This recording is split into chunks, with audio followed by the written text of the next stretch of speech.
Hello guys, welcome to ஜாஸ்பிஎம் TNPSC class. Government job வாங்கணும், TNPSC exam clear பண்ணணும்னு wait பண்ணிகிட்ருக்கீங்களா? பட் டிஎன்பிசி எக்ஸாம் பற்றி எதுவுமே தெரியாமல் இருக்கீங்க. நீங்கள் ஒரு பிகினர் அப்படின்னா உங்களுக்காக தான் அந்த வீடியோ. நீங்கள் ஹவுஸ் ஒய்ஃபாக இருக்கலாம், அல்லது காலேஜ் ஸ்டூடெண்ட்டாக இருக்கலாம், காலேஜ் கம்ப்ளீட் பண்ணவங்களாக இருக்கலாம். கவர்மெண்ட் ஜாப் எப்படியாவது வாங்கி ஆகணும்னு சொல்லிட்டு ஹார்ட் ஒர்க் பண்ணி ஆகணும், ஆனால் எந்த ஐடியாவும் இல்லாமல் இருக்கீங்க, எந்த மெட்டீரியல்ஸும் இல்லாமல் இருக்கீங்க அப்படின்னா உங்களுக்காக தான் அந்த வீடியோ. குரூப் 4ஓட ஃபுல் டீட்டெயில்ஸ் நாங்கள் அப்லோட் பண்ணியிருக்கோம்.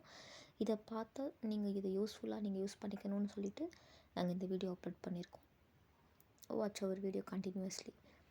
ஃபஸ்ட்டு டிஎன்பிசி குரூப் 4க்கு என்னென்ன போஸ்டிங் இருக்குது, அதோட சேல்ரி எவ்வளோ, எக்ஸாம் பேட்டர்ன் என்ன, ஏஜ் லிமிட் என்ன, எஜுகேஷன் குவாலிஃபிகேஷன் என்ன, இதெல்லாம் தெரிஞ்சால் தான் நீங்கள் அந்த எக்ஸாமுக்கு வந்து ப்ரிப்பேர் பண்ண முடியும். சரி, வாங்க பார்க்கலாம். ஃபஸ்ட்டு குரூப் 4 என்னென்ன போஸ்டிங்லாம் இருக்குது அப்படின்னா, VAO first posting, village administrative officer, junior assistant, typist, stenotypist, personal assistant, private secretary, junior executive, laboratory assistant, bill collector, forest guard, forest watcher, 11 posting இருக்குது. இதுவும் இல்லாமல் எக்ஸ்ட்ரா இது கீழே சப் போஸ்டிங்ஸும் இருக்குது, அசிஸ்டன்ட் போஸ்டிங்லாம் இருக்குது. குரூப் 4ஓட நோட்டிஃபிகேஷன்ஸ் வரும்போது அதில் வந்து டீட்டெயிலாக சொல்லுவாங்க. நெக்ஸ்ட்டு இந்த டிஎன்பிசி குரூப் 4ல் ஒரு போஸ்டிங்க்கும் என்னென்ன குவாலிஃபிகேஷன் வேணும், எவ்வளோ சேல்ரி டீட்டெயில்ஸ் என்ன, இது எல்லாமே வந்து உங்களுக்கு எக்ஸாம் நோட்டிஃபிகேஷன் வரும்போது அதிலே கிளியராக சொல்லுவாங்க. அந்த டீட்டெயில்ஸை நீங்கள் பார்க்கும்போது ஒரு போஸ்டிங்க்கான எவ்வளோ குவாலிஃபிகேஷன் இருக்கணும், அதோட டீட்டெயில்ஸ் என்ன, எல்லாமே டீட்டெயிலாக தெரியும். இது வந்து 2024 கொடுத்த லாஸ்ட் அப்டேட் படி நான் உங்களுக்கு கிளியர் பண்ணியிருக்கேன். சரி, வாங்க சேல்ரி டீட்டெயில்ஸ் பார்க்கலாம். குரூப் 4ல் சேல்ரி டீட்டெயில்ஸ் வந்து 19,500 19,500லேருந்து 71,900 ரூபா வரைக்கும் இருக்குது. 15,900லேருந்து 50,400 வரைக்கும். போஸ்டிங்ஸ்க்கு ஏற்ற மாதிரி இது வந்து சேல்ரி வந்து டிஃபர் ஆகும். இப்போ விஏஓ அப்படின்னா அதுக்கு ஒரு மாதிரியான சேல்ரி இருக்கும். ஜூனியர் அசிஸ்டண்ட்னா அதுக்கேற்ற மாதிரி, டைப்பிஸ்ட்க்கு ஏற்ற மாதிரி, அதுக்கு கீழே சப் போஸ்டிங்ஸ்லாம் இருக்குது, அசிஸ்டன்ட் போஸ்டிங்ஸ்லாம், அதுக்கேற்ற மாதிரியும் சேல்ரி வந்து டிஃபர் ஆகும். மினிமம் டு மேக்ஸிமம் இவ்வளோ தான்.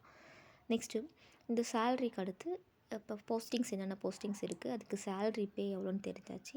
இதுக்கு என்ன குவாலிஃபிகேஷன் அப்படின்னு தெரியணும் இல்லையா? எஜுகேஷ்னல் குவாலிஃபிகேஷன், நம்ம எவ்வளோ படிச்சிருந்தா இந்த எக்ஸாமுக்கு வந்து நம்ம எலிஜிபிள் அப்படின்னு சொல்லிட்டு பார்க்கலாம்.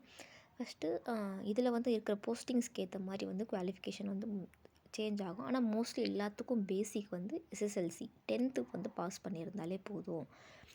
அதுக்காக 10th இருந்தால் மட்டும்தான் எழுதணுமான்னு இல்லை. 10th 12th any degree, 2 degree 3 degree நீங்கள் எது படிச்சிருந்தாலும் இந்த எக்ஸாமுக்கு வந்து eligible.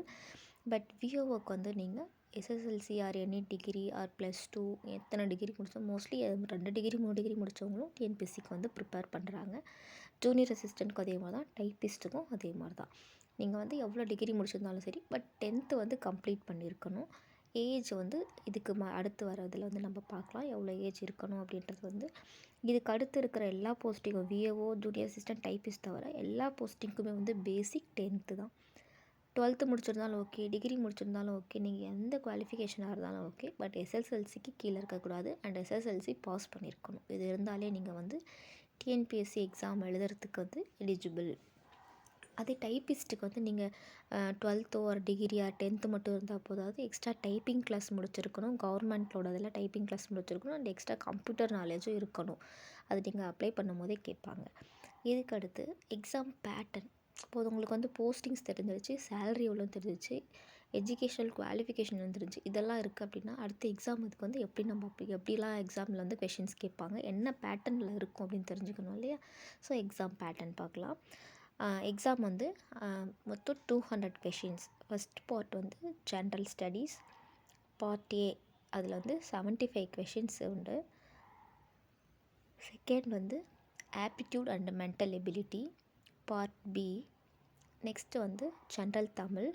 Part C, so general studies 75 question, aptitude 25 question, general Tamil 100 questions.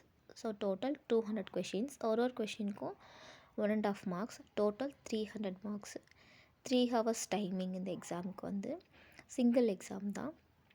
Part C general தமிழில் வந்து 7 யூனிட்டும், ஆப்டிடியூடில் வந்து 2 யூனிட்டும், ஜென்ரல் ஸ்டடீஸில் வந்து 6 யூனிட்டும் இருக்கும் சிலபஸில். எல்லாமே வந்து எஸ்எஸ்எல்சி பேஸ்டு சிலபஸ் தான். Up to 6th to 10th வரைக்கும் இருக்கிற சிலபஸ் தான்.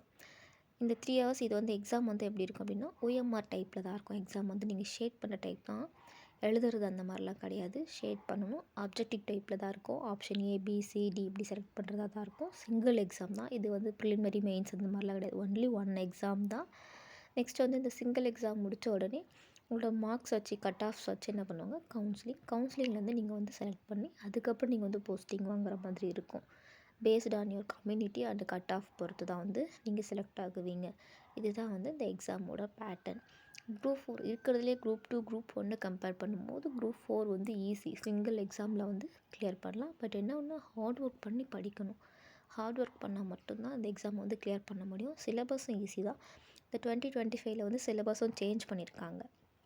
நெக்ஸ்ட்டு ஏஜ் லிமிட் வந்து எவ்வளோ இருக்கணும் அப்படின்னு சொல்லிட்டு பார்க்கலாம். எல்லாமே இருக்குது. எஜுகேஷனல் குவாலிஃபிகேஷன் எல்லாமே இருந்தால் எவ்வளோ ஏஜ் லிமிட் இருந்தால் நம்ம இந்த எக்ஸாம் வந்து எலிஜிபிள் அப்படின்னு சொல்லிட்டு பார்க்கலாம். ஃபஸ்ட்டு கம்யூனிட்டி வைஸ் வந்து இந்த ஏஜ் லிமிட் வந்து நம்ம கொடுத்துருக்காங்க இவங்க.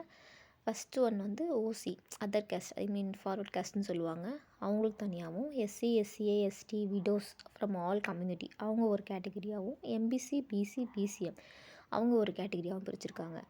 விஓவுக்கும் ஃபாரஸ்ட் டிபார்ட்மெண்ட்டில் இருக்கிற போஸ்டிங்ஸ்க்கும் வந்து ஓசிக்கு வந்து மினிமம் எவ்வளோ ஏஜ் கம்ப்ளீட் ஆகிருக்கணும் அப்படின்னா 21 to 32 கம்ப்ளீட் ஆகிருக்கணும். எஸ்சி, எஸ்சி, எஸ்டி, விடோஸ்க்கெலாம் 18 to 42 வரைக்கும். எம்பிசி, பிசிக்கெலாம் வந்து 18 கம்ப்ளீட் ஆகிருக்கணும், மேக்ஸிமம் 42 ஏஜ். இதுவே ஜூனியர் அசிஸ்டன்ட், டைப்பிஸ்ட் மற்ற போஸ்டிங்ஸ்க்கெலாம் வந்து ஓசி வந்து எவ்வளோ கம்ப்ளீட் பண்ணியிருக்கணும்னா 18 கம்ப்ளீட் ஆகிருக்கணும். 32 வரைக்கும் அப்ளை பண்ணலாம். 32 ஏஜ் இருக்கிற வரைக்கும் மேக்ஸிமம்.